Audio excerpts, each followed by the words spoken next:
Attention, we have a language advisory. Sylvia, you monster. We are here. Welcome to Strip Cover Lit, where we squeeze the bigger picture out of literature. I'm Adrian Fort. We are here for a poetry discussion, which will take place in two separate playlists here on the channel. Number one being the poetry discussion playlist. My heart is a flutter because of the language in this poem. I have virgin eyes, don't you know? The poetry discussion playlist, but also a Sylvia Plath read along. We are reading through poem by poem Sylvia Plath's Big Yellow Book. This is the 15th of that 274 part series. So we're going to get into it with a strange one here today, one that is confounding on several levels for me, especially look guys, I try to be forthright with you when I have turned to someone else's opinion, or whenever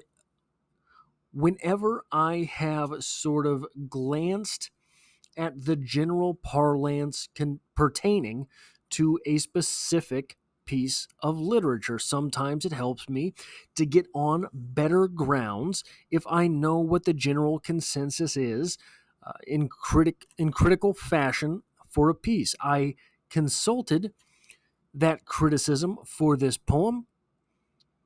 I disagree with every bit that I found. So let's get into it with this poem, Strumpet Song by Sylvia Plath.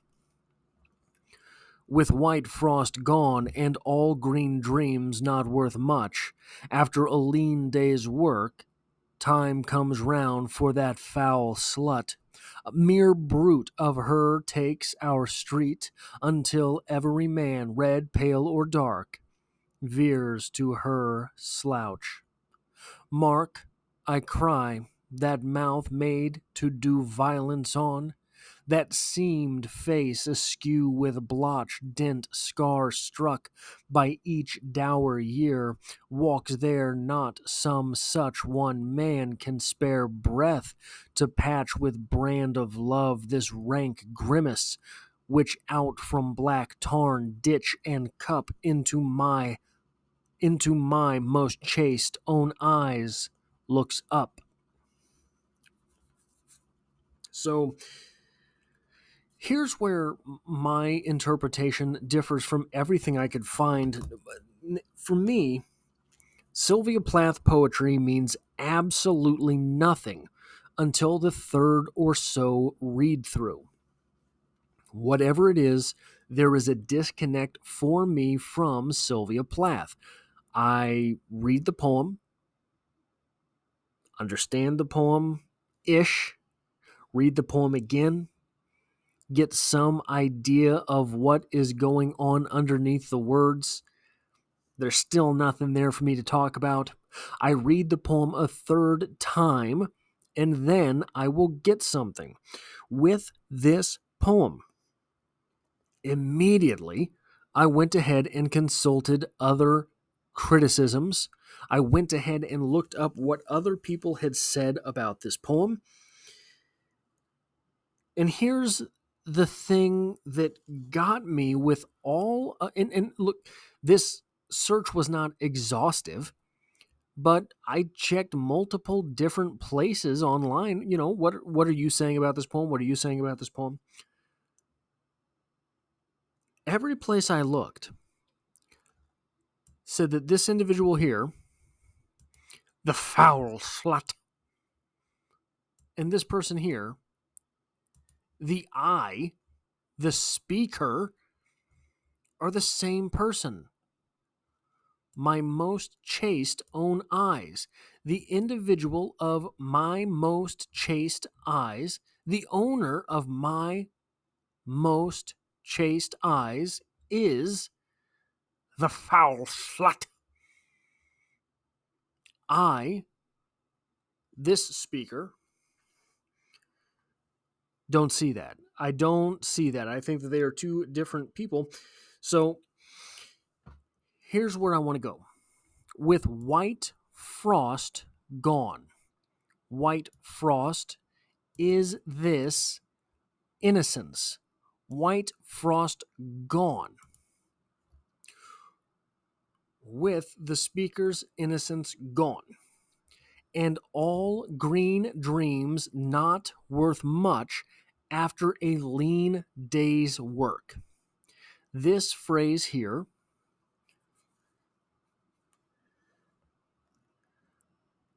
green dreams, life's hopes of nascency. Okay? Life's hopes of nascency are not worth much after a lean day's work. My struggles are not worth a whole lot after I've gone through my whole day when the time comes round for that foul slut. Because after this point, we'll do that in red. After this point, that siren comes along, and all of the men on the street are no good for speaking because their attention is taken. That's how I get this. That's how I understand this first stanza here. Now, how I'm reading this second stanza. Mark,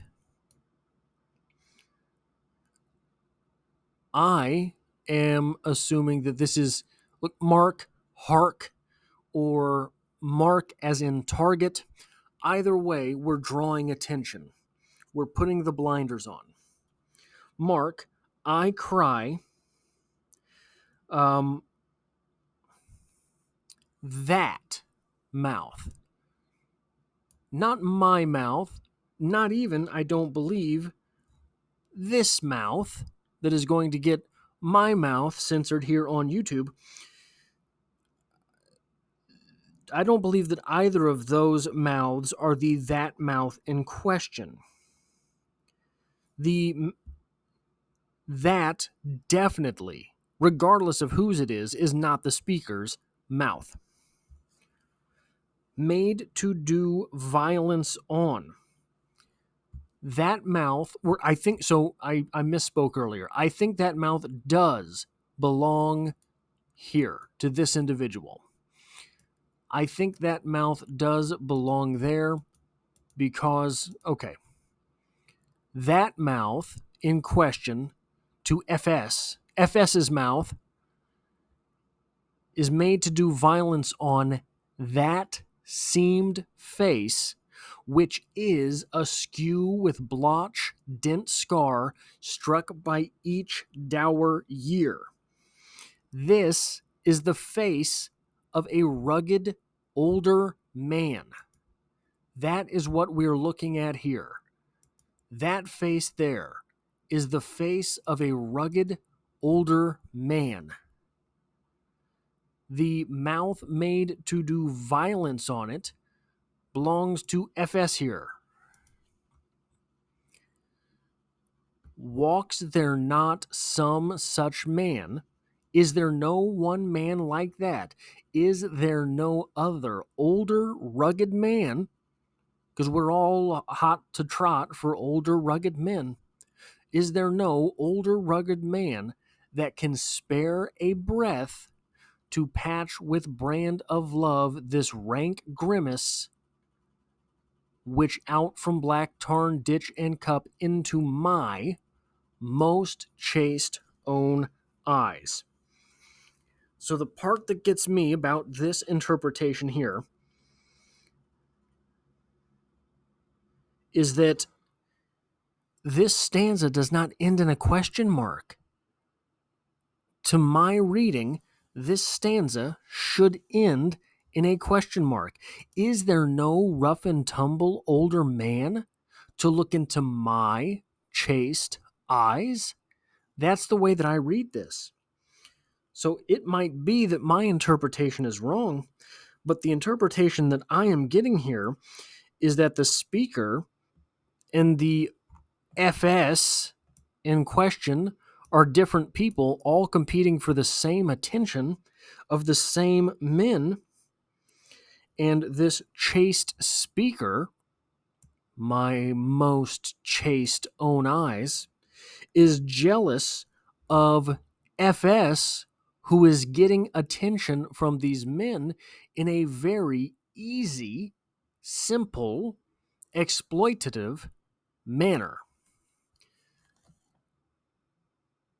Therefore, it is a strumpet song, a song about the strumpet. That is the interpretation that I have here. Again, if you're writing a paper, if you need this for English 302, maybe don't take my interpretation here, because I could not find anyone that agreed with what I thought about this. However, that is what I have for this poetry discussion. If you appreciate what I do here, hitting the like button really does help me out here on the channel, as it tells YouTube to share this video with other literature lovers. And if you find yourself here by chance but not design, literature is the only thing that I talk about on this channel, dropping multiple videos a week. There's poetry every Monday, but I also talk about short stories and novels. So consider subscribing to come back for more, because hey, I'd love to have you back for the next one.